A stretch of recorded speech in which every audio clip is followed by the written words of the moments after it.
ole voin ahianin HBO CDF wal ngauram pupuite a komna kan nei dona chuta chon zo na khang kan nei dona tuna operation an sipai din hun ang chi te po ni se chuanin tun hnai te a in mu thiam lo na theng chung changa te zo fe na khang kan nei don ani au top theng amin lo ngai thak sak turin ama sa in kan so ma cheu o sar tun lai ten buayem buổi không mấy dam tha mo nang ma dam tha nè buổi lâu lại cái này lâu này bé mấy cái xe nó té thải cái xe nó do cái chỗ thả cái xe nó do cái chỗ thả bất chẳng không ai nó ra ra ni tem mình trong tay sáng nay atakin na theng cái xe nó thắc không mấy ale alo bom ni cái o hay tun nai an in zot ma sai la ma sa mi puiten kan khe chak thil kan khet fe thil thil pakhat an zot fe ma sai la tun nai a hianin zo khothar mi pui pun lun angte media hian kan lo pu thina chu thila chuanin HBO CDF ko ngauram tene hianin in hu thiam lo na o om ni ti hian kan lo hria chu thila chuanin he boina angchi ata hianin enge abula tanga thil thlen dan te min film ma sa thei ngem ole hemi bul pui ber chu zo khothar khotang VC khotang khoi tu te NGO te le HBO CDF wal ngauram in kara tam taka in biak po na in mu na amo income na amo tem lutuk ba nga thil thenga ke chuan ka nga ya achan le awang chu wal ngaurama regional sarkar regional government ading to a chu tiang bokin zo khothar lam thal NGO YMA te poni se VC te poni se HBO lama khoi tu te poni se khomun khata cheng ang kan ni chungin kan in po lo lutuk wanga heng ni til theng ni berin ke chuan ka hria chu tiang bokin borak pakhat khat a omin machona in mu wat vata soi ho om lawin phone call ringota in biak le in chan in biak na wanga hriat sual na thil tam tak a thengang ti karing a chan le awang chu ei media pon non soi chua ka pupui te nang ni NGO level le VC level ka bethei lo cheu central sarkar level in kan in bia ang min ti an tia mizana heng chung chang khotang khoi tu te ne na kan in bia ka thu kan soi ho na pon ka zot nge a hatiang tong kam kha phone na ka biak cheu chu pahni chau in nia ka biak te ngei po ka zota chu tiang tong kam ka tong em ka tong a le ka thu soya amo ka pu ka tong ka hria thil pakhat khata omin ral chan te central YMA te NGO mingin min vo to lo ula thil pakhat khata omin khang vo na kha in ron masak zela tuna hemi bultan tu boy hemi chongchanga in rol thui ber YGG gai chongchang po kan ram bar marama kil omani lawa atula ni le kan police ten zo khothar OC mena ante chong mayang khang ang list le until ti dan zong ti bak ka soi ka felawani katia anni pona kan lo khiat swalani ante vea hil thendan bul hi abul pui kan soi ma in tum bawruak ang hi heta hian voi tam tak a cheng to a phena thil in thup a om ti hi kan chiang to wanga voini thenga kola thu zot fia kan ni chuta chon ka soi du chu Burma mi tan India dan pui kan za ang bokin India dan pui kan za ang bokin zo khothar lam Mizoram lam po in helaya local government in adwan mi dan le khai kha min za sak ve se min zom sak ve se ti kha ka du khom mai achan le awang chu ram tu chemek sarkar tu chemek ani wangin dan le khai om lawa ne lawa law and order khau takin kan keng ko ve ani chu min za sak ve du turin ka ngen du khom mai hil voi tam tak chil kheng a om to a khen na chan ber po tiao khomoi zau khothar ri khodar khokhat angan ni khokhat angan nia engkimma acha atha ahok na hesum don na kalta hemi trade and commerce kalta nga sum don na le eizon na po in tom ve kan ni akhwa le tuimi dik taka buaina a om ngai ni alawang amaro chu balmaram buaina wangin zau khotara po ni se khomoya po ni se nusingan ron pung ta hluai maya ral tan tam takan non chenga tun tiau khomoi din muna hian ral tan chung kwa sang zanga tang sang zare travel no mang chu tiang boken zau khothara po an om mun tin atang ral tan ron kalanom chu ta chuan ral tan tak tak har sa tak tak ral tan an om rualin Mizoram chunga khosaka hlok da zong angaral tlan lem po an omang ikha ke chon ka muda na ni kalau social ta ni pon ka tu soya ke manamo ko problema yanga khami antam lutuk ta ka zo khothar lama pon tiau khomoi lama pon law and order hi khau taka kalpui ngai na china om ni zana kan indiang na enga kan indiang na ka fiat chu thalai khoi tu thalai president khan asoi ka kar khata bai pathuma bawngeng nge ti chutiang cha chu ke ni lama pon ni ve chutiang bokin hemi mi tamlu to ka wanga rui lauron pun lun rui lau kan man te reng kan unau te Mizoram kan unau te ti chetu rui lau kan man reng po khang te ne na ning kung kai zelani khang ang law and order kan ken ko na kan in pui ton jok turani Mizoram khole tu yani point barmak rammi an ni point khoilam lama po filan ti swal chuan danin ama khem tur sina om tu tang bokin wang oram a dan lawin kan kal lawa local government akala department company na rana police department o ma law and order ken ko tu police ani chu tiang bokin i court po kan nei ve a khang ang kha in za ton taka kal thiamin in mu phone se voin ni anga cheng lawang tun case po case ho te ni a phe na thil om zo chwa tur tlem kan nei a zo chuan khang ang case mai kha polita po dan na taka om chuang lau chu ta thil thlen dan kan soyanga than tlang operation a kan sipai khwai tu pakhat aban helaya tangan ka tlang sak helayan ka bun sak helai hi abung tep khami kan sipai khwai tu pakhat ka a uten ar thawal tal sak turin an kawa khami hong lam kha police iniem ten nilaw ati ka pasari may sa pakatelin ni pasarin ang law velron ani inswalan nilaw kata kan amit velte khasoy remen kan nung kar in rin tlai lam chim don tun ain chete na tlai deu tlai lam chim chet ani may cha pakatatel chu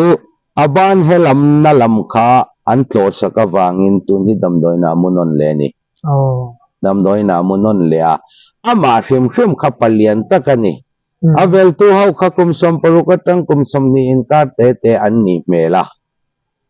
ama kapalian takani ama ro chu aban lelam che thei lawani an silain hetatang an kap tanga pakhat helaya he mi jung chal hi bunga hei hi bung te pa kha nia aban na khan khoisak ta ka wang kana che thei lawa an nuwa a pistol a an mu ta ka wanga dan chetan ni chu ta chuan kan tong fo to tu ni voi khat na ne lo tun man voi tam tak kan tonga han sei ta mai la kan vice president theng khan po ni se kan si pai lip la champhai te mo hong ang chi tiang te po kha khang kha kan tong fo awangin a phena thil pakhat khat a omani ti kha kan chui ru reng to chu wangin anak tuk chol ni a khan dam doi na tang police ho ne na voina an bel ka felutuk voina ria anon kal nge yang police ho kha ka zu yang chau nga dam doi tang ka zu yang chau nga ka ko mong chau atiang chia khan patni ron kal kha lo manani rin thua man kan ni lawa pakhat na ama nge na akhiat chia na amanani apani le na khang kha police case ni amaro chu sipai kan lo in kung pai thei na chan chu hemi thila hian a phena til om kha chui me kan na ya khang te nen kan chui zon du wangin rei lo te thu kan zo ta ni chu tiang bokin zong khathar mi puite thalai le anu le pa te tan chan lo thon om tak anianga a chan chu ri le tiau sipai kan lak thei ma po khan khang anga ol sam taka nun na in lak sak na ang chi kha om tekin na tiawa po ni se pu thang za sawa kha pol pakhatin an la arwang po mu lawin om chong chu thil tam tak a theng amaro chu keini sidia khwal ngoramin ni nun na ol sam takin kan langai lo dalan ngoi kan man po kan that ngai lo khwal ngoram sidia khwal ngoramin dalan kan tha in la khelawang dalan kan man ne malom achan chu nun na he lu tha mai thei kan ti lo dalan angan ron hek po in voi khan na kan man ngai reng lo a hek tu kan chui ma sa achan le awang chu in huan na mi mal in huan na wang pon khang khain hek thai ani dalan dik ta kan man he dalan hia wangin kai ma nia chiat na engzang e theng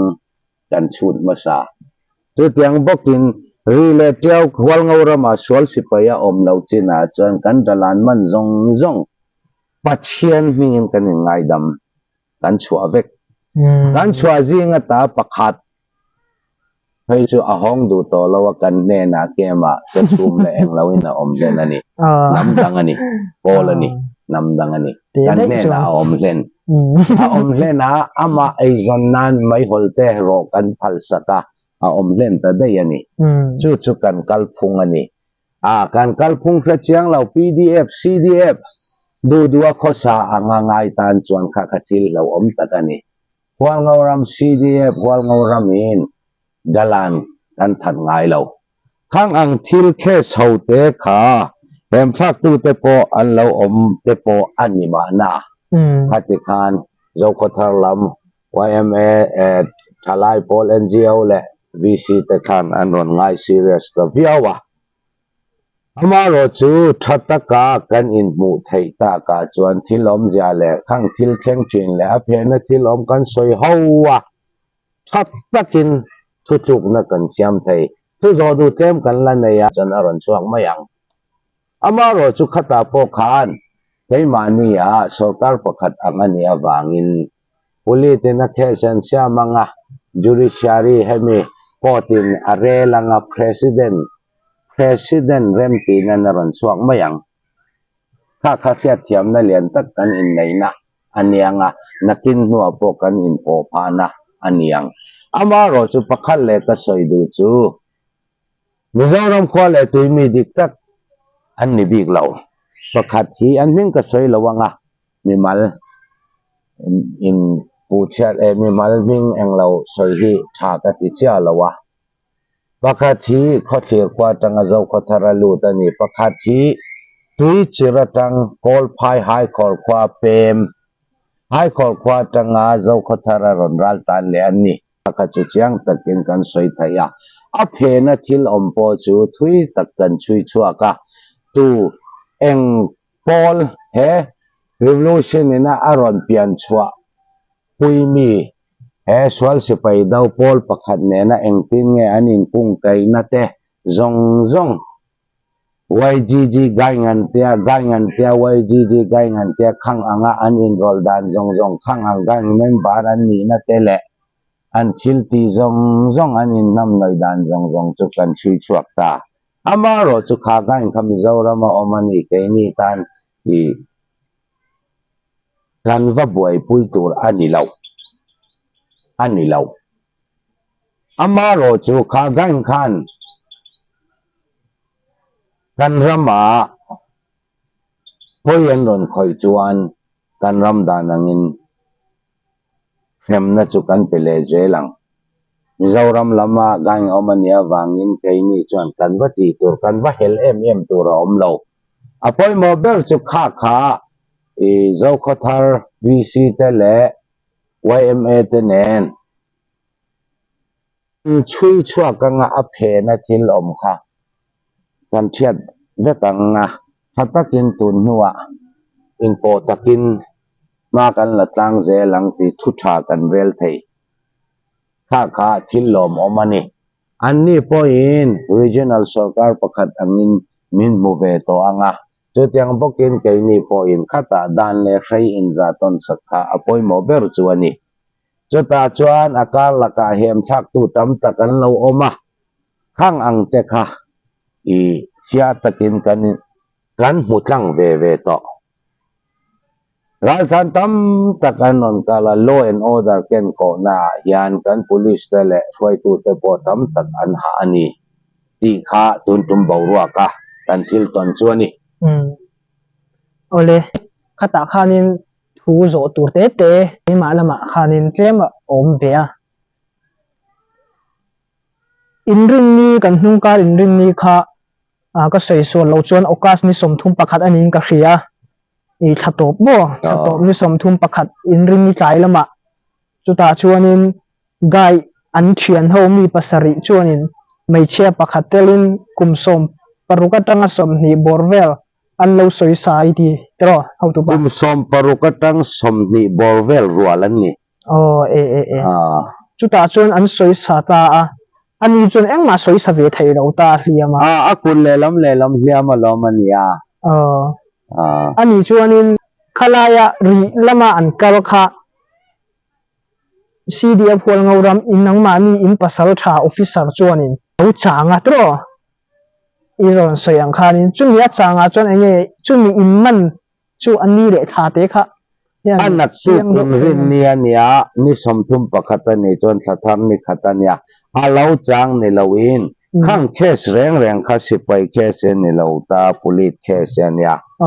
ama khan ka khe chiang lutuk an mel po ka khe lutuk police chuan in felawang ka soi chuan in fe thei mai lawang chu wangin e cholni a ridil kama aron leng nge yanga e police duty post om kha khata min fwaiwala kalau ko muang chawati ni amana khan pa chang ani lo chuta police inan man pon adik ka ruilu to ka kan thian tenen kan mai che fuai khan hei hi vel tur atia wanga engma soi lawa abeka nek mai kani ati ani chuan tuna inman mi pahni chu avel tu te pahni khata khan fiadem kan senga avel tu te zinga tel chu pakhata ni ma thali nga khan thil theng pakhata thil aphena thil omani katina chanchu kan vice president kha khatyang bokin rutha kan lo thak tum to ngai khamia man lo to kan nei khami te kha kan fesa khami te thau kha kan sipai lip hong pakhat kha an lo soi sa thau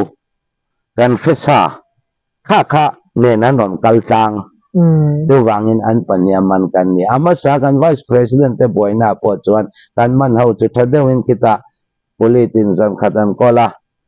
bon an sainga an chhuatir khang thil thleng kha om zo zo renga wangin a phena thil a omani ti kha kan rin lel wanga chui kan ni kan chui re reng ani chon thathar Sunday ni khana ni mo Sunday ni khana ni chuna po adik tak chuan zotur kan zo fel ti to a politin ati to ra ti ne ka kamia zo chuan ko do rel na ngin bon sangin ngan chwadon president order in nya chwadon mo kha akal dan tura ni kha I lelam in zaton na kan nei san thei na berani mi lai chumi thu ne cho mi lai tho tan ni ning ani khan September ninga ni lai tho tan ni a khanin zo ko thar mi puite kha ge ta khanin an punglun ve a chu ta chuan media te po kan hmu tur te kha pa kan lo hmu ve a khathil kha eng tia thleng thei nge ni a ok ti khati lam kha chu thui tak soi tur kan nei lo mo a chan chu khata po khan thilin thup tam taka om a chan chu kazin chau na lan meeting a kazina meeting rang kanya kaman thei lo wa kan president nena meeting top ber kan nei kan president in kema sipai choluya ron kil puya khami ka ron tha thale meeting kan nei zo ani a honga zana zo khotar hotlang phoi tu ten min ron beta mo min ron beta tu ti chu ka thelo tu ta chuan tun ma thil thleng thin ang bokin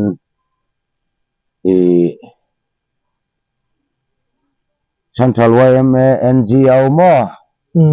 le min khan min ron vo ani ber mai min ron vo ber ngoi te u nang ni hi heti hian thil pakhata thenin thubul bal chui masalawin min ron vo fo maya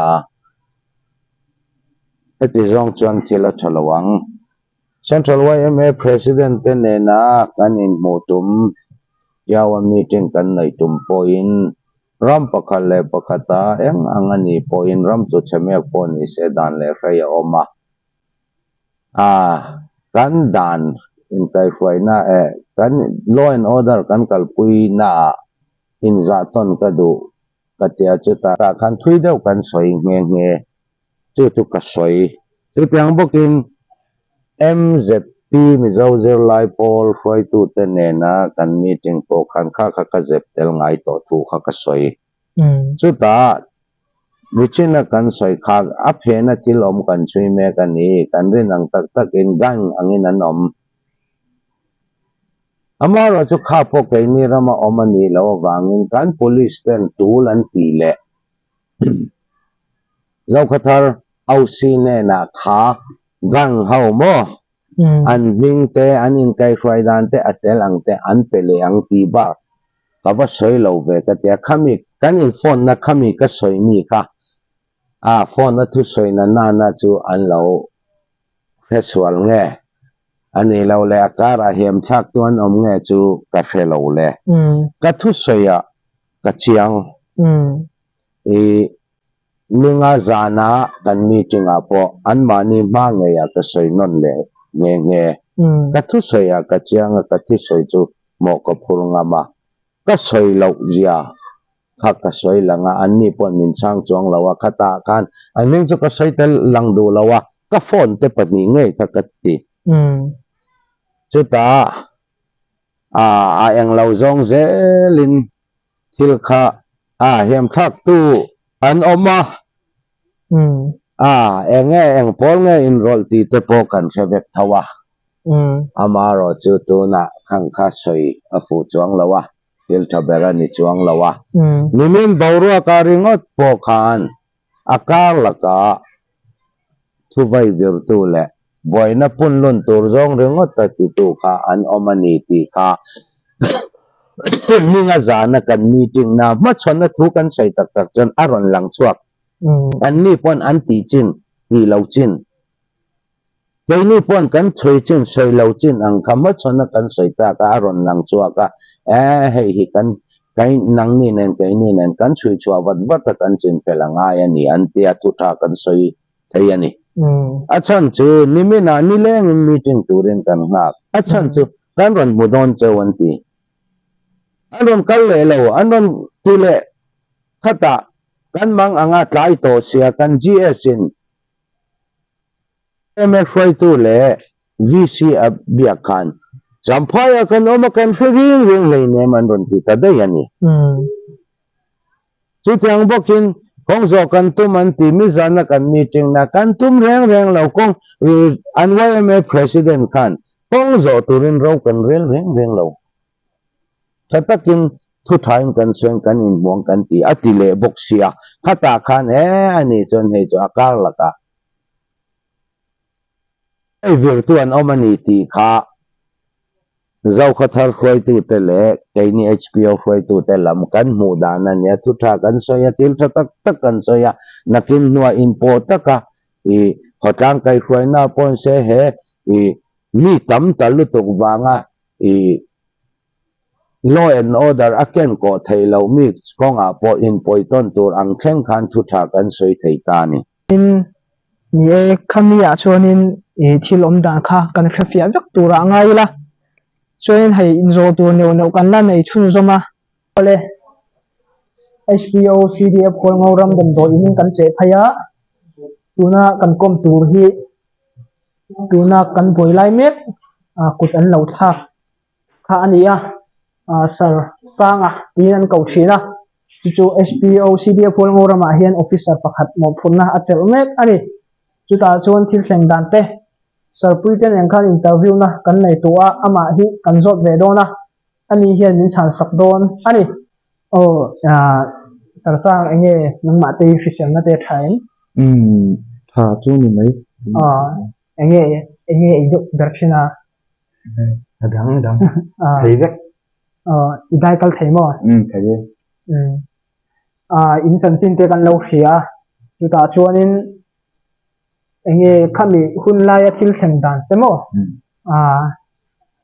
chiar ang zong te in ni hre thein thei oka ni som thum pakhat lai khan kewa ka chukha ka u in ar thawal min tal thon ho chu ka ho chawlam kha ko nga min lo ti dinga mei che pakhat le mi paparu kan nia katia mi lo ti dinga kai jun ka thian te mo ka te ka dinga a thim la ya khan mi lo changa mei che pakhat khan police mi ni tia ni lawe ka tia ini ereng kha do soi su min te ka o ma min nama ti jon ka thuwa ka du bik lawa ke to wa thawa enge khatia mi ti ve ringo ta khatia mi pa khan ini ereng khatia mi ron hek le ka thu kha athanga tanga thian te ho khan ron plan chawa that lo longun te ta khan ti ngai na ka thai lawa ka pistol kha ka phoya an mu khan hlawan plan chen pistol chu i phoya i katun ti thai na ka che thai chi lawa le lam ka mang thai chi lawa i me thai chong lawa chuang lo chuanin chumi chu zo ko thara nge thenga khoya nge chumi chewa mo nang ma te chiani ke ma chi chuanin kulen thak te khoi la nge ni ja chumi che chumi nek man chon mi pan ron plan chau kha pistol ka phoya ta kanam mon tan nang ma te ni khoi ve man ai khoi man la ka che thai lo chung chung ka ka put le lam ka mang thai lo chuanin mi pahi in man ate hi tu te nge ni ya ni hre the in man ni le thang te September ni khan kan man pakati kho sie ko ne mi vel tu hi pakhat zo khi hai khoi ko ne kan HPO foi tu te lo ti boy tu ten ne tu bang men man nge an ma ni an tho pui te dang te khoi ang an kala ti ang chi te mo chuanin an ma ni kha in u naw ang chi nge ne thian za ho nge i ti mang deu in ding nge tim puya an dop dan chon ging angin an om chuanin kut in thak lai in boi lai chon an ru an ru zong kha nia chuanin a hiam hi te min kan run ti lang deuh hlek anga hi ai hiam na ania hei hi han soi chin te engke in hiam ka ba tahinat lang tan ru par ikut kha bung ani mo bung khoi mun angin khiam fu tu tang ei ten rai hiau lo tun nai than tang operation nai mo in chen te te hliam an tamen tam ain hliam na ania heta hian an ka puwa so si pai ho chuanin nge lo dam thoi thoi don yo June ni somni pani khan June thla ni somni pani khan CNO Vice President Sir Peter Thanga khanin ama private account akhan thu aposa chuta chuanin news sa te po mu tur kan lo munola chumi tun tum triau le hemi chevel bo ruak chungchang le na inzomin ron zo chiang chelo lo hi kan duwa chuta chuanin Sir Peter Thanga chuanin CNO upale kan sipai te po an lo kidnap to tiang te chuanin chumini June somni panhi ni an sipai te in sipai te in lo khwal tiang deuh te khanin thu kha oma in hu thiam lo na om ning kan khria khan nia khanin nangma ni sai lam angjong te po khanin chu thil tak tak an ni an CNO upa in lo kidnap em ni an sipai te lo kidnap em ni nge nia enge thil thlen dan ti kha min han khil thai nge mo khil thai te reng mai thil hi media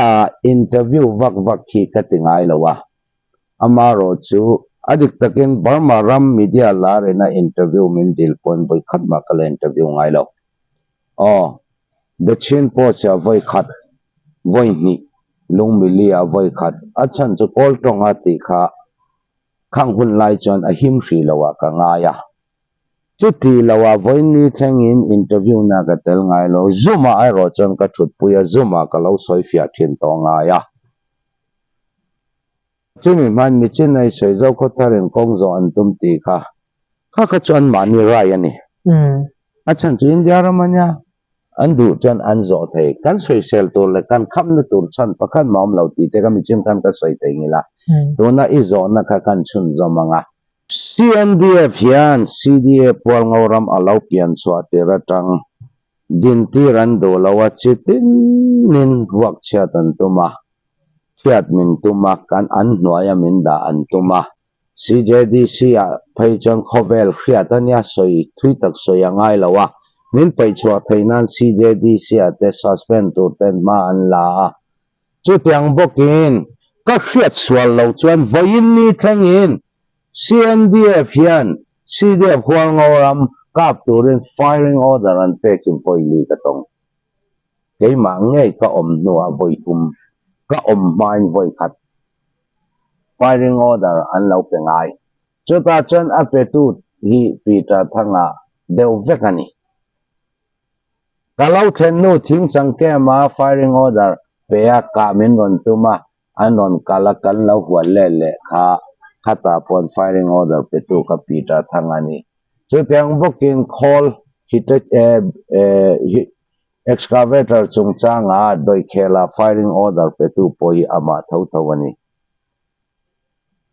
chu teng booking tu na isai mi chungchanga firing order petu I chu ka chiang cha lawa ama sajok heta an sipai te kan lo kidnap kan lo hwal bet ati chu hi tiao hi falamiu ne ani ve thawa tiawa office kan hongdon sipai kan da don tia min don nek na ni ti lo turin kan khap ngata ani le in leilet het tiao le ri kan headquarter ani in leileta office kanon honganga falak karon taranga induem kate du lawan di indu law chon ron pisugin tia aru kin zana sipayan lawda thada in chuak turin kan tia anta mamulen naw thanga kakawat chuak turin ka tia ole tia naktuk zinga tia achwa du lawan ne chwa ne kin an law in chabel lea tuwanga nor chuak kan ni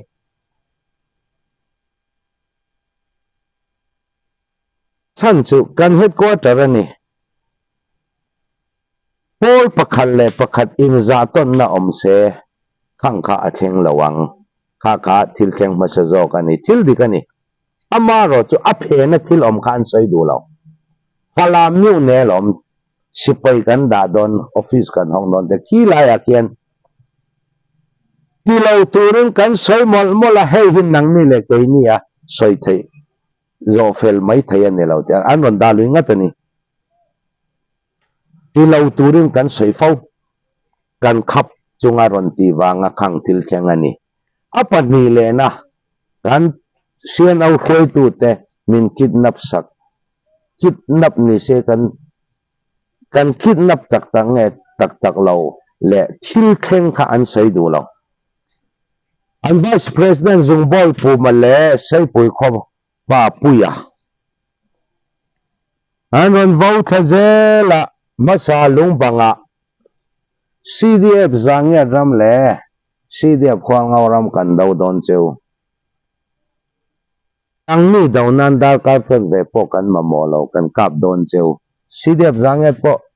engkim an in buat sai pha vek Teron kal zel kha dan kan nei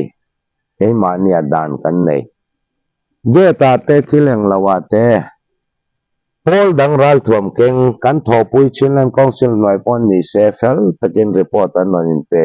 helaya po report in kan pe tir achan chu kai mani CDF hong ram sipai ngei po kha helaya kan dalo achan chu ram zale na ni to mi pui kharal thuam ne na ti thei reng ang chi kha kan du lo kan sipai te reng kho chung an om lo ania rama zel post kan sa a ke ni in kai huai da na dang amo chu ta ral thuam nen helai mi pui ti khabar to hi kan du lo wa wangin kan tho pui chinland council sipai reng pon se report an non te pol dang po report pe chung po in tiau tu na ni chen ral thuam kha kan ne na mon apthin khami du lawin ko segeta falam miu ne lom tin an sutang azan kha pulit le LDF hawin an lo chang veka khothira an ria kan van nei azan kha ron sutang le se khata chen boina sang biawang anak tuk jing an ron chan to lo no nak tuk jing ron kalatun ria pulit chekget kha khati thawin an ron sutang le wanga ta puli le khoi tu te chin rimin kawa zil miani kan kidnap ani lo ral thuam nen an ron sutang lui tau get pon sutang ani ita thang teng hi thu reng hi thu bulan soi du lo ale ra tangan soi tu na zo kho thar nen boy na po an thang ka ma per thela kai chon ka nga ya achan chu zo kho thang khoi tu te ne na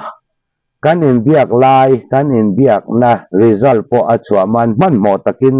alo po si mana zalen media te po in zalen media chu sian au sian de lobby media ni takim khima khang khan tama chu tang bokin che zo kho thang khoi tu te ne na kan in biak na thalak oil voice record oil te pi ta thang te le zalen chen thalak te ne na non ti vek mai chu ta po me khoi tu te chen me de mo mang wang mi sing in kau khom kan ni anti boxia khang ang te kha kai mani in kara enge thil om hem thak tu lian tak an om ti kha langa adik tak chon pita tang thangkam channel thangkam aper thela ka ngai tu na ka sei po kha kidnap om lo an vice president Zungbol pum te ni tong kam an chep moi lawa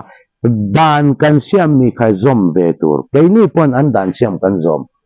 zom chang kan dan siam an zom ve tur ani president an vice president Zungbol pum ale puya sai pui ko pa an pan ni ani kidnap ani lo thil kheng dik chuk chu ni chuanin han kal chho zelila than tlang tuna halkha operation ang chi te tuna tilim operation 4 tia in lo wa chileng council na CDF le CNA ten ena tangola tun operation in kalmek chungchang a hian nangma ni bi ka hianin in sipai te din hun ang te in operation malak na ang te than tlang a hianin so sipai kem engzang e om halkha so sipai kem engzang e om kem engzang e in lak to tiang te in sipai hiam te engzang e om to tiang te sipai boral ang te soyerem no chuanin kha chu nangma ni rem in ti ang te khanin mi pui te hena mi khil fia thak thengem tang tang operation lai ung khai khanin halka operation rung operation ni chang takin ka chiang chia lawa kai ni ne na in kong kai chu ti lim operation 4 ni maya chu le chu ta chuan list nei vek ma ila thi le hiam za ti soyala chiang lawa than halka le than tlang in kara sipai post om zong zong le hal than tlang kho chunga om than tlang kho chunga paruka oma i halka le than tlang in kara hian abain pariat a oma kho chung le kho pon nen chuan sipai kem hi som pali a oma som kan la to than tlang kho chung paruka pathum kan la tela than tlang le halka in kara ti mi sipai mun ala banga chu ti lo zong tu kan la vek to than tlang kho chunga paruka pathum kan la to pali ala bang than tlang kho chunga pathum ti mi ta pakhat ala banga avain som kan la to kan run sa angani than tlang laki ahar khop mai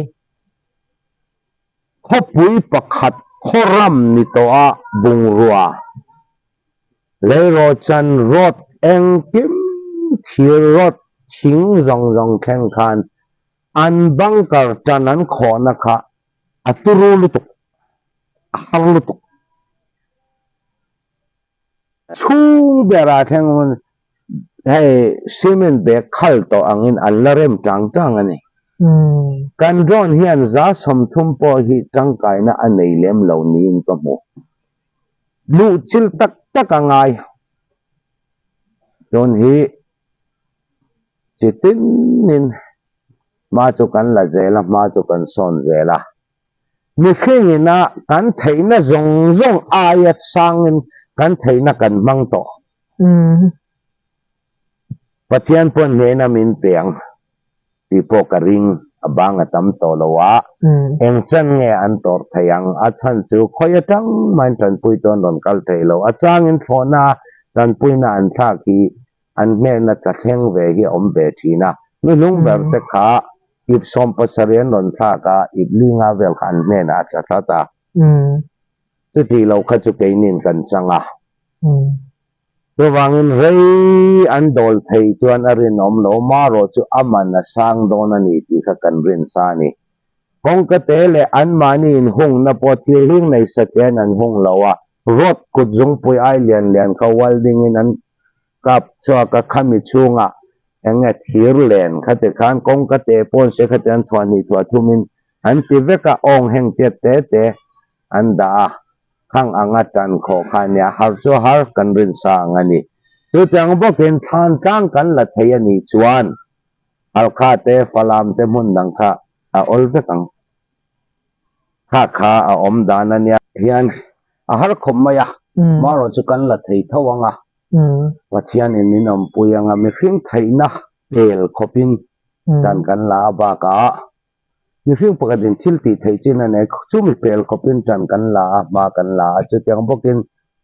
than tang operation ta na khoi tu CNA officer ho hi KIA a zir chua kan nia an ma nia rin na lian tak kan ngata har khop mai har chu luchil tak tak anga ya amana sangang tutang bokin than tang a hian sipai som pakwa kan in liam to a ram le nam ta na kut le ke chanta te po wanoi thak tak kon le ke chanta te po kan oma som pakwa a hian som pani a mun pui ri far nga yan nia wan jan lo hong kim deu vek to a pakhat cha hi ala banga tutang bokin pakhat kan la hroi hon thei lawa oma ake amal khup chunga RPG mu na fuwa ti sonan la phal lawa pati chu po chu patian khong ai na zara aru a fulawa tuna alak thei to a kan sipai doctor la civil doctor kan na ya kan sipai doctor in motor nen tun ya muak me ka tuta damdo in lianin an enanga tu le mun pui kan pan pui le anga tu than tanga kan din mun ania game kha som chuang game kha than tang a hian halka le than tang in car a game pariat a oma pakhat alabanga than tang khochunga game paruka oma pathum kan latwa tun hi NLD office anti mai adik tak chan NLD office te takte nya bula natala office ani concrete in thatakani NLD office phai chu drone bomin kan chu chim dak to om to lo mo khami le CB bank le police kema tanan la khwa khami pathum kha kan bei me kani avain kem som palia som kan la to palia la bang nya thantlang operation te po kha ma in son chawil alanga alom lam zelia in lak zo van bat hi mi pui te po hianin kan hak hel khop me he operation chungchanga hianin ru ti ha thama choin han in zo chau zelila tuna CB kan unau chimba darhut lam me te hianin kem in hu thiam lo na in na yin kan khila choin chumi rolin arakan army AA tenen po hianin in hu thiam lo na chinlen council lam le nangma ni lam tenen hianin in hu thiam lo na in lam me yin kan kheboka chumi chungchanga ne chuanin arakan army tenen hianin in rem na thu ang chi te mo committee ang chi mo in rem dan kong ang chi mo nangma private ra in pol police pe alama nangma hu dan le thir dan ni fil them ole CB chungchang han soila adik tak chuan tun main ral dau tang chobel khajen tang kan ni tang pui amaro chu an foi tu tena an kal phung adik tak lo amok an kal peng ta ka wanga hetia in hwa anga kan nya adik tak chuan social media le online email malu tuk angin an ron ziak tina chuta chuan chinlen thang lam tong pain chin pi ne kan ti lama chuan le ka soi thei lowa atakin ka thleng lowa helama chuan voini thleng an sipai te kan sipai te inti chiam lo na chu a omnia lo maro chu thil pakhat matupui chungchanga ne na kanin kana an manin abingan puwa amingan puwa inkap tak tak ni la matupui a chau inka thei helama inka phal lo ti om reng lo kanin kapang kanin kap tak tak lawa an manin soi bawan tum lutuk luata amingan ban put bangani kaini phai chu kan sipai pakhat kan chan jem hangai thanga Mizoram volleyball la takani khari khodar khochua kani jem hangai thanga nun na kan chana tu bangin in ho tak tak in hel ma tak tak ni la chuan tu na kan in ka pang amaro chu adning an ron pu ni ti kan riat chian em bangani matupuin kana kan zaria tatang sang khatbelan ne CDC pai an va in tin komin samrok pali bel chawan tela in kana taka an tel lo ti ka kan chiang lu tu ka chu wangani tu tang bokin ne na in rem na om thei tur chuan tu na an thil ti me ki an to pa an rama an on le angai kan rama chin ram kan in siam na tura na tuan ron na ya kai khoi na nga in siam rem hi tildik anilaw tu tiang bokin in man ron lang na chan hi palewa hi an ram chunga seng luan tuma chan yakika lan sinan te yakai na ngan do din le tuman ya palewa an chan tum luata matupui min dat kan pelet vela an thai chung mun ron khwara palewa he revolution zo ahian barma ram ri kham na rin hawi adang lam te kang kami hunatan kan palewa chanan tumba nga maron laan ni until tum ansud le lo chuan kaini chintan chan na kinakadmel ma tu tawan ni tu wangin nam khan le nam khatamo yakhain alkan nam kan holo amaro tu til ti dan zo kan pom thelo hetiang zela an kal chuan swal si painen kan dan le kan mu dan a in ang reng nakina chuan chu CNA le CDF hot na chaw ne lo mi pui zong zong ina kan fiat tur le kan na tur ani achan chu ring lo tu an ni malai pi pu tang ram ri kham sa omani kami soi dang lam tu man ni tyang bokin ni mal mudana he revolution swal sipai atok chiat huna bang maram ram ri kham na ram ri ho adang lam te tang ram thar tam tak state thar tam tak aron tiangang ikha tuna kan kaldanin atin zon sa rengani chuta klemin kan soibel du pakhata oma BDF CDF tam tak local tam tak kal zel dan yan kaka akok baka kan chin ram chin len chunga engeron tin zon ti chuan kumza somli liam ta vela sa phauron thlen ma a khokhat le khokhat in run nam khat le nam khat in run tang tuan le tang tuan tang dung lo in run na la zau khi lo mi kha he swal sipai dau zo huna khami tin zon tum hi tam tak an om ning ka mu ka soi swal po ani thai khami thleng lo tur chuan chen le na one army pakhat chak tak adin chuangai ti hi kai ka mu dan ani alom ome voin ni chu hei atlai to ang reng box sia kan du tok phot amenga chuanin ni enge atop bernan soidu angte mi puya cha du angte te soidu ka nei chu kan unaw te then khatian CDF wang ngauram le Mizoram in huat tir tumin thei to pin he man thaka Central YMN and po in huat tir min tuma zuma thu tam tak ka soy mi kha video edit nen andu ang chin kha video edita Central YMA ten lau pelu ti thom te ka ria Central YMA hi pol za om tak pol lian tak pakhatan ni za om takan ni an malang na te engki ma za om takan ni in huat tir tat hi min tuma kan thian te kan unaw te pol then khatian chuta ka soi du chu Mizoram le ke ni hi than thang thei kan ni lo nam in ang tong in ang culture in ang sa khoi in ang kan ni ba ka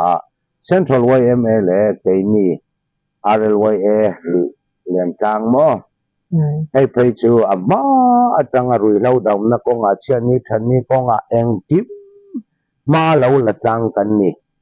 chu ba ka